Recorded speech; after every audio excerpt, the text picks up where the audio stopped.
Je voulais vous parler de mon témoignage, de comment je suis venu à Christ, tout simplement, car c'est assez récent, ça fait moins d'1 an que je suis chrétien et je vais tout vous raconter à travers cette vidéo.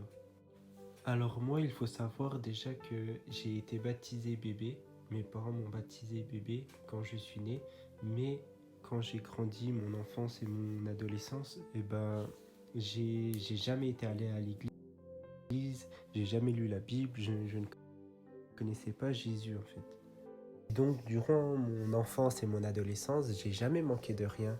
Par la grâce du Seigneur, mes parents ont toujours subvenu aux besoins de la famille et du coup on a vraiment rien manqué, que ce soit pendant les anniversaires ou même quotidiennement dans nos repas ou dans l'amour qu'on avait.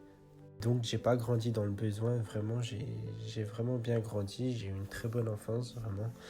Et donc arrivé au collège j'obtiens mon brevet et ensuite je vais au lycée. Et au lycée, je commence à petit à me renseigner sur l'islam parce que j'avais des amis musulmans et tout, et vraiment, vu que j'étais loin du christianisme, enfin, d'ailleurs, je connaissais même pas le christianisme en soi, je connaissais juste les églises, mais je connaissais pas la Bible ou quoi. Et vraiment, j'étais très proche de l'islam, vraiment, je parlais beaucoup à mes parents de l'islam. Et Et donc pendant ce temps-là, vraiment, j'avais vraiment une vie de débauche à l'extérieur.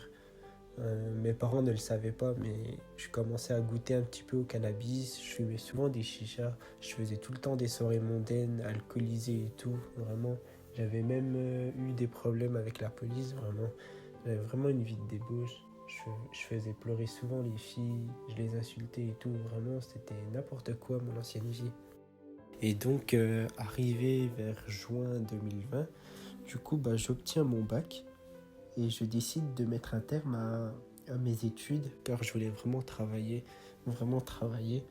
Et donc, je trouve du travail dans un magasin au mois de septembre, mais c'était qu'un remplacement.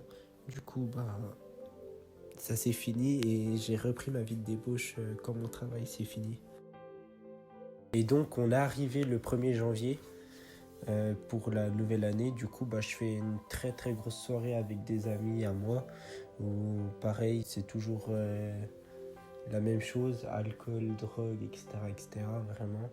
Et une semaine plus tard, je dirais vraiment, pendant toute une journée, je voulais vraiment savoir qui était Dieu, vraiment me renseigner sur qui était Dieu, vraiment, car j'avais vraiment besoin de me confier à quelqu'un, vraiment, parce que c'était pas du tout dans mes valeurs de faire ces choses-là. Ça faisait déjà quelques années que je faisais n'importe quoi dans ma vie et je voulais vraiment que quelqu'un m'aide, vraiment. Et je voulais pas en parler à mes parents parce que j'avais honte, vraiment, j'avais honte de moi, je me reconnaissais plus. Et vraiment, je voulais vraiment me confier à quelqu'un, vraiment ressentir de l'aide, vraiment. Et donc, la journée se passe, il est vers 23h et je sors de la douche et je commence vraiment à rentrer dans ma chambre et à m'asseoir vraiment. Et j'arrivais plus à me souvenir de la prière, que j'avais eu du mal à l'apprendre par cœur. Et je décide vraiment de parler à Dieu, de lui ouvrir mon cœur, de tout lui raconter, mes problèmes et tout, vraiment.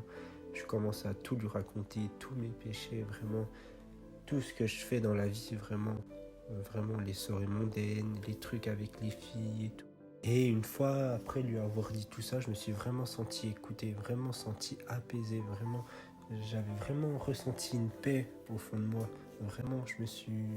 comme si un enfant racontait tout à son papa. Vraiment, je me suis vraiment senti écouté.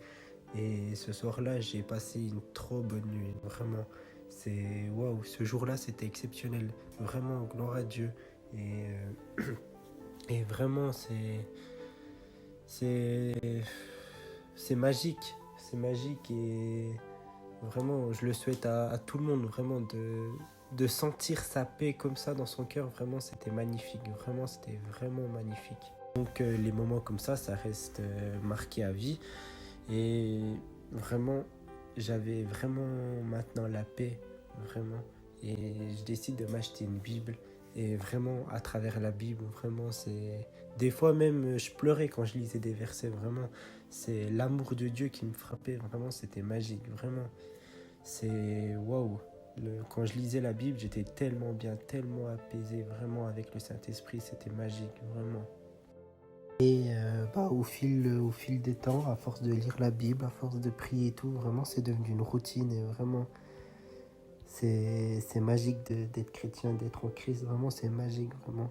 Je remercie vraiment le Seigneur du fond du cœur de m'être venu me chercher ce soir-là parce que vraiment, c'est encore une fois, j'ai jamais grandi dans le christianisme. Mes parents m'ont jamais emmené à l'église, ils allaient pas à l'église non plus. Et vraiment, c'est waouh. Et tout ce que j'ai vécu plutôt, vous pouvez le vivre aussi. Vraiment, cherchez Dieu et vous le trouverez vraiment. Je souhaite vraiment à tout le monde, vraiment. Et acceptez Jésus dans vos vies, vraiment. C'est, vous aurez vraiment la paix. Parce que vous pouvez vivre heureux sans Jésus. Vous pouvez être heureux dans le monde, bien sûr, sans Jésus. Vous pouvez avoir tout ce que vous voulez, mais vous n'aurez jamais la paix qu'on a, nous, chrétiens, quand on a accepté Jésus. Vraiment, c'est la plus belle des choses, vraiment. Et c'est merveilleux, vraiment. Gloire à Dieu. Du coup, je voulais vous remercier d'avoir suivi cette vidéo, mon témoignage. N'hésitez pas à me dire ce que je dois améliorer dans les prochaines vidéos. Parce que c'est ma première vidéo, je ne savais pas trop comment m'y prendre. Et donc, n'hésitez pas à réagir à cette vidéo, à me donner des conseils ou même à réagir à mon témoignage. Et voilà, hein. N'hésitez pas à mettre un pouce bleu et à vous abonner. Et voilà, hein.